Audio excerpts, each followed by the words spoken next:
They were laughing, they were singing, and just taking in this beautiful area, but some also telling us they feel used like political pawns.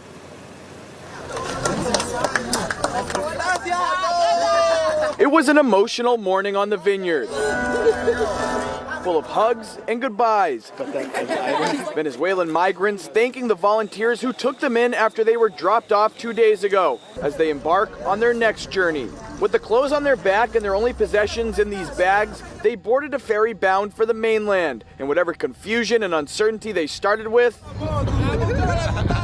evaporated into smiles and laughter. As you can see, this is a really exciting moment for these guys. They're taking in the moment, taking in the state of Massachusetts like any normal tourist would, just enjoying it, but still unsure about what lies ahead. The foundation also praised island residents for raising $40,000 in a fundraiser for the migrants. Oh, but not really for the migrants, because none of the money is going to actual migrants. Of course it's not. Quote, the Vineyard community stepped up in an unprecedented way. Really, on whose behalf? Oh, its own. The money went to them. They raised money for themselves, not for the Venezuelans. Hilarious. Woo! Yeah! Woo! Yeah! Woo! Yeah! Hey guys, what's up? Welcome back to my channel. Please make sure you subscribe to my YouTube channel, and also make sure to give this video a like and a share. We're gonna get into this video. I haven't seen this reported anywhere, so I think I have a little bit of a head start on this getting reported, and honestly, I'm surprised I haven't seen it. So you guys, of course, by now have heard about the illegal immigrants that landed in Martha's Vineyard last week. They had a very, very short stay because the residents of Martha's Vineyard were kind enough to put together their funds to get them transportation the hell on out of Martha's Vineyard, man. Those white people, they did not waste any time. They wanted those people out of there. It was quite comical, but you know, they put together this nice little, I like to call it racist parade, where they waved them off, you know, like they were waving off good friends. They even said te amo in Spanish. I mean, they were just like virtue signaling, like virtue spewing all over the place. It was just a display like I had never seen in my life. I mean, it was so artificial, fake, and you know, whatever. But I did want to talk about something else that I read. So apparently these illegal immigrants were also taken on a little shopping spree to Target.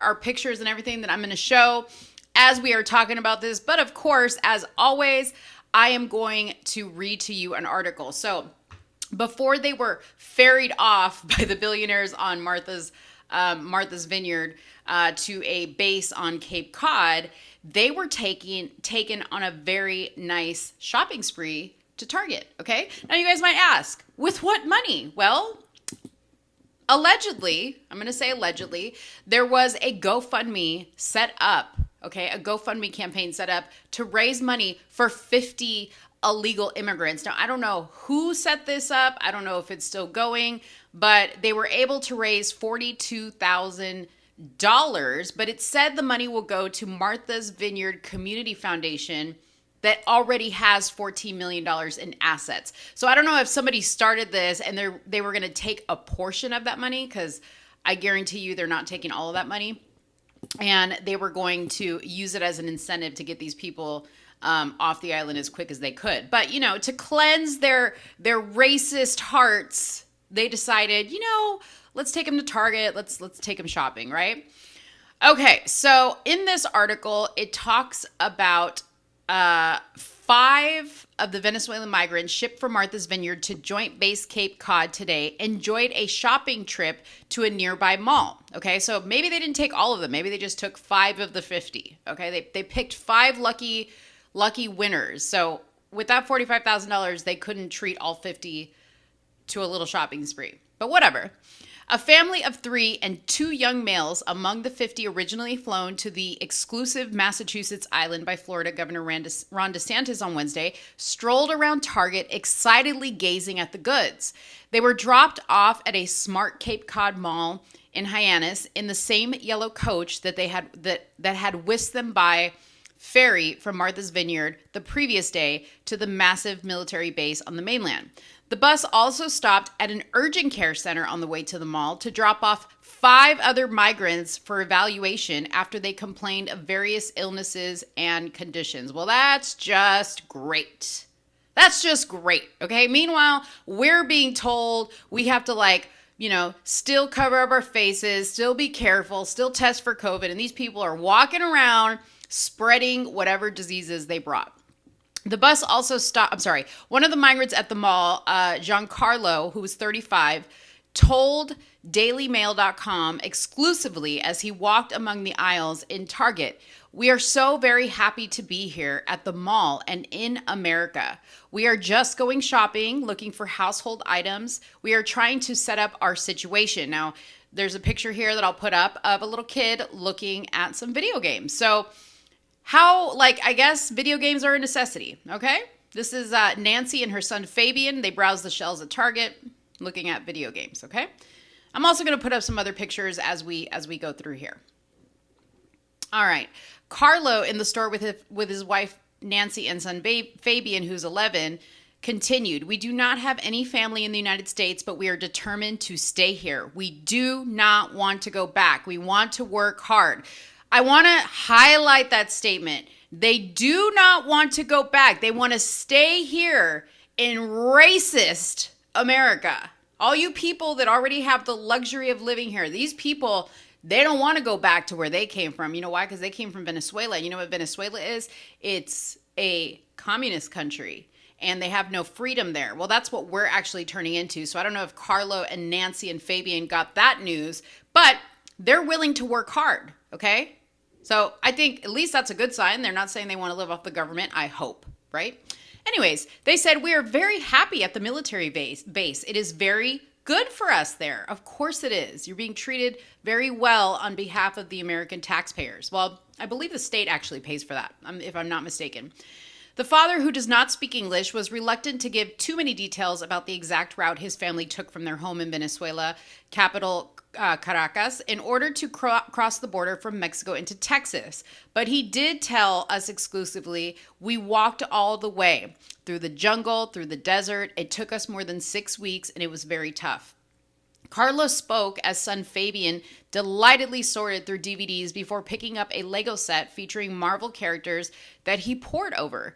The family headed to the cash register to pay for it, but Mom Nancy could not get her Visa debit card to work. How crazy is that? She already has a Visa debit card. You want to know why she already has a Visa debit card? Because they are all given Visa debit cards when they come across the border. I do not know how much money is on these things, but I have personally seen them with my own 2 eyes on my many trips to TJ Maxx. And if you follow me on Instagram, you hear about the stories I tell about TJ Maxx, about the amount of people that I see in there that look of Hispanic descent or look that they may not be originally from this country, buying cartfuls of just random things. And I frequent this TJ Maxx all the time, and I have never, ever seen it like that in my life. However, it is very, very interesting that they all use this same looking debit card. The Lego was returned to the shelf, and Fabian selected Disney Book Gravity Falls Journal 3 instead. This time, Nancy went to the store assistant who helped her process a sale with the same exact card. Carlo would not say if they had been given money to purchase anything, although many migrants do have access to accounts in their home country. Now, they're from Venezuela, so I highly doubt that they have access to their cards. I highly doubt that. One of the male migrants with the family, who did not want to be named, told the magazine he wanted to buy cigars and was looking for a Western Union office in order to get cash. "We are being well treated," he said. "The accommodations at the base are good. The system is treating us well, and everyone we have met is trying to help with our situation." Local shopper Chris Gary, 35, in the store with his own family, said, I don't agree with these migrants getting sent here. I'm a supporter of Ron DeSantis, but that wasn't right. However, migrants are going to come here no matter what. I think he chooses the Vineyard because Barack has a place over there. And he, though, place over there, and he, though, I don't know what that means. We'll just stick them over there and see what he thinks about it. I don't know, that sentence didn't make sense. Gary, a contractor married to his wife, Bethany, cited local homeless and paradox of the migrants being taken to the military bases. He insisted, I don't think we should take care of them. There are so many homeless people here. If you drive around, you will see there's a ton of homeless people, especially this past summer. There have never been that many before. So see, even the people that live there or here in the United States aren't getting treated the way these people are getting treated. So there are legit homeless. They are not going to get a shelter at a joint base Cape Cod. We need to take care of our own people before we take care of everybody else. I agree with that statement 100%. Let's see. Carlos and his family did not eventually buy any household items in Target. After about 15 minutes in the store, they strolled out to enjoy the sunshine at the Smart Mall, which featured stores such as Barnes & Noble, Dick's Sporting Goods, and is built in a muted New England clapboard style. Don't know what that means. So anyways, I'll link this article below so you guys can read it. It's quite a lengthy article, but I just thought that this was crazy. The other crazy thing, and I didn't even know that this was possible, but these migrants now have a lawyer that seems to be representing them, okay? Now, the first question I asked was, how can somebody who's illegal be represented by an attorney? Well, they can actually do it. They just have to be well versed in immigration law, which is my understanding. If you're a legal expert and I am incorrect on this statement, please correct me down below in the comments. But that is just crazy. So you know what's funny is they wanted to ship them off the island. Okay, they wanted to get them off there as quick as possible. However, an attorney is willing to pay these people, or is willing to help these people, I say help these people, by legally representing them, but obviously they're not paying for it. So my question is, who's paying for it? Obviously, if they win this case, the lawyer is going to take a chunk of that, right? So is the lawyer really helping them at all, or is she in it for herself? I want to know what you guys think in the comments box below. Drop that comment, hit this video with a like if you enjoyed it, and come back for another one after you subscribe to my channel, of course, and I will see you next time. Thanks, guys. Bye-bye.